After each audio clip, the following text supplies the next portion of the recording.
Hey guys, happy Homebrew Wednesday. It was my birthday yesterday, and we're going to be having a party today. But just doing some final racking of my IPA. Actually cleaning equipment right now. I'll be racking that over later. There's the Fat Tire clone. It's not really carbonated very well. It's only been on CO2 for a few days though, so that's kind of expected. I don't shake the keg or anything, I just let it do it naturally. Still young, so the flavor that I'm tasting there, I don't know if it's an off flavor or if it's just because it's a young beer still, because I've been just trying to pump them out to get some beer on lines and then get my supply going from there. So we'll be drinking this one, but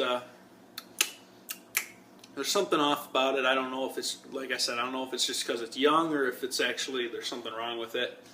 I'm kind of wondering if there is something wrong. Whoop. Sorry about that.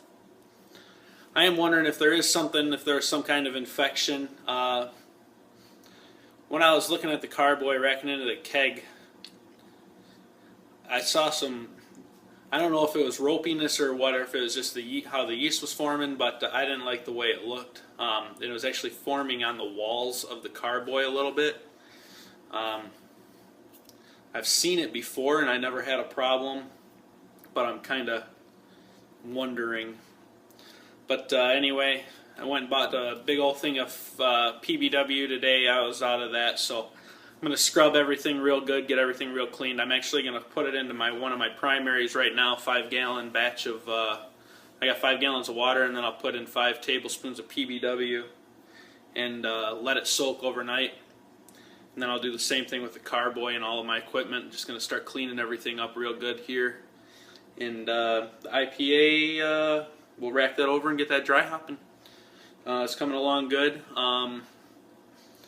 Speaking of which, a little tip I wanted to throw in here. I did send one of those out to Clements, and he recommended to try and sweeten it up, add honey or something like that. Well, I didn't want to actually add honey into it. As it's just a fermentable, you won't get much flavor unless you put a lot of honey in. And I didn't want to put a lot of honey in. I wanted to keep the ABV nice and low. So one thing I found through Justin Elder that helped him with sweetening up one of his beers was honey malt. That gave it a little bit of sweetness, a little bit of that honey flavor without bumping his ABV up too much. And you don't need a lot of it. I only put a pound in, and I could really, it really stood out in the unfermented wort. You could really taste from what I tasted last time when I made this IPA, a lot more sweetness to it, and it was like actually adding, you could taste like a honey caramel. I mean, I know there's crystal malts in there, but the honey really stood out.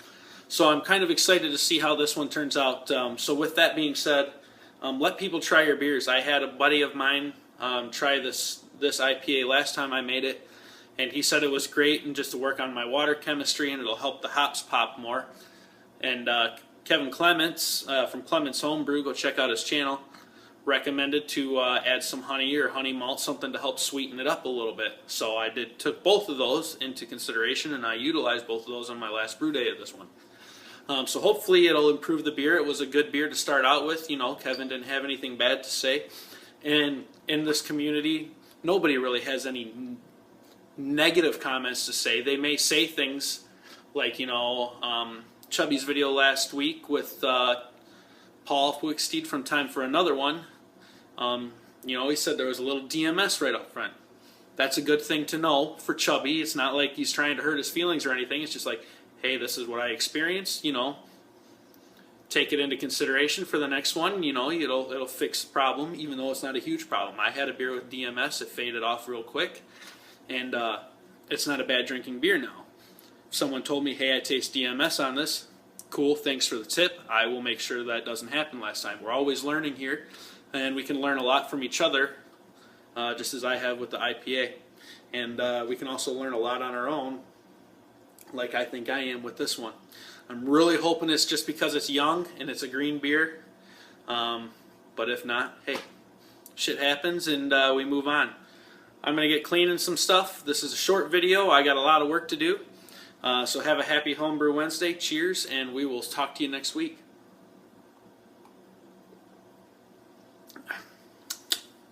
Nice and biscuity though. Can't complain about that.